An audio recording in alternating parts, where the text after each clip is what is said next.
I have told you this so that my joy may be in you and that your joy may be complete. My command is this: love each other as I have loved you. Greater love has no one than this, that he lay down his life for his friends. You are my friends if you do what I command. Amen. The following message is condensed from an article written by John Harris entitled "The Blinding of Lieutenant Little." Quick to enlist in September 1914, young Queensland schoolteacher Edwin, known as Maurice Little, was only 21 when he joined the AIF. A committed Christian, Maurice was the third of 6 children of a Methodist minister. He had attended Brisbane Grammar School and trained to be a teacher. The Queensland recruits joined their Tasmanian comrades for training in Victoria. Impressing his commanding officers, Private Maurice Little was promoted to sergeant in October and attached to B Company, 15th Battalion.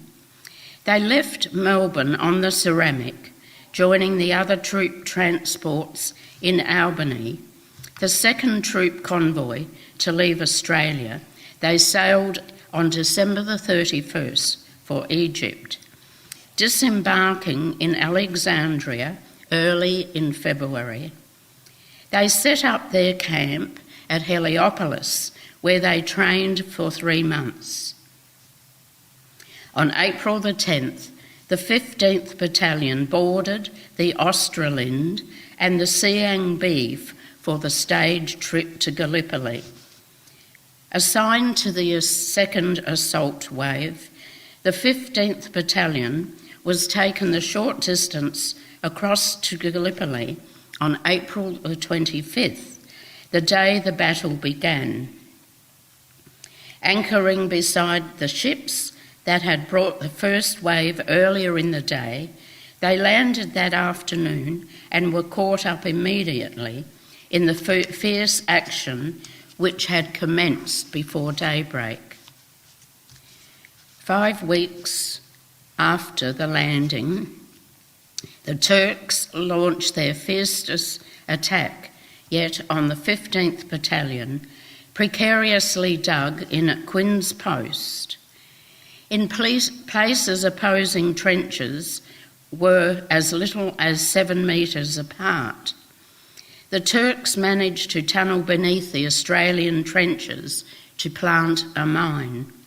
They exploded it at 3:20 a.m. on May the 29th, immediately storming the Australian lines. 2 hastily regrouped parties of the 15th Battalion, one led by Lieutenant Maurice Little and the other by Captain John Hill, were able to recapture part of the trench and one of the bomb-proof shelters.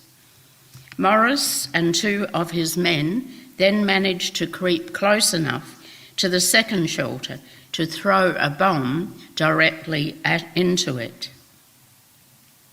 The first bomb which Little threw was precise, exploding as it hit the ground. The next one burst in his hand. With his face cut to ribbons, both eyes blinded, his chest and knee torn, his arm a bleeding stump, he was carried out of the firing line. Excuse me. In spite of his appalling injuries, he was still able to speak positively and encouragingly. "We've got them beaten all right," he said. That night, Little was transferred to the hospital ship Gascon, where one of his shattered eyes was excised. Evacuated to Egypt, he was admitted to the 17th General Hospital at Alexandria on June the 7th, where his condition necessitated the surgical amputation of his right forearm and the excision of his other eye. As well, his left knee needed surgery, his face was pitted with shrapnel, and he had lost teeth from his upper jaw. Not yet 22, he was totally blinded and permanently incapacitated. Yet, despite it all, Morris managed to maintain his characteristic cheerfulness and positive outlook. Then a surprising but wonderful thing happened in the hospital. Morris Little came under the care of a Christian nurse, Sister Lizzie Crowther, always known as Bessie. She was a Church Missionary Society medical missionary who had volunteered to work in the hospital during her holidays. Bessie was 22 years older than Morris and had been nursing in Egypt and Sudan for 18 years. As one of the most severely mutilated men, Morris needed a great deal of special care. Bessie Crowther took an immediate personal interest in Morris, and through her constant, dedicated attention, nursed him back to health. Bessie corresponded regularly with Morris's parents in Queensland, keeping them informed of his progress and taking down his letters as he dictated them. Given the extent of his injuries, Morris's recovery was remarkably rapid, due in no small part to Bessie's dedicated nursing. It was also due to Morris's own optimism and cheerfulness, born of his unshakable Christian faith. Instead of lying there and resigning himself to his fate, he set upon himself tasks, writing poetry and, with Bessie's help, learning to read Braille. The patient and the nurse developed a deep bond of affection, growing in love together through his need of her care and her need to give it. Early in September, Morris was discharged from the hospital. On September the 18th, Morris and Bessie were married in the military barracks just outside Alexandria. Morris's friends carried him down the aisle on a chair. After another month of rehabilitation, Morris embarked at Alexandria on the hospital ship Canauna for return to Australia. With him on the ship was his new wife, Bessie, travelling as a nurse. They arrived home at Brisbane on November the 22nd, 1915.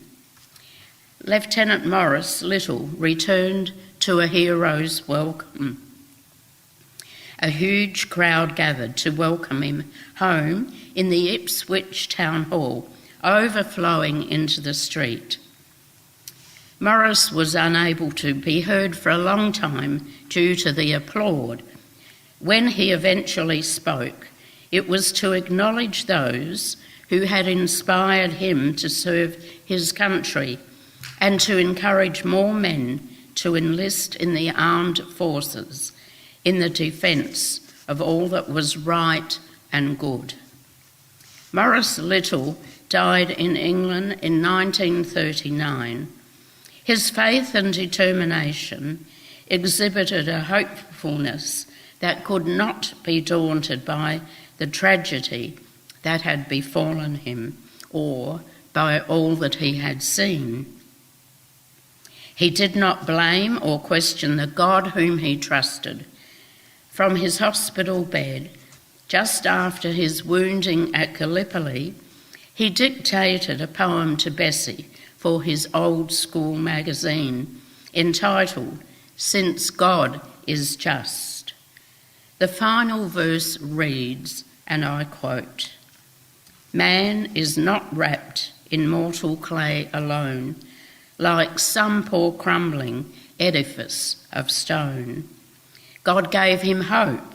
In God he puts his trust, and he will live again, since God is just." Thank you.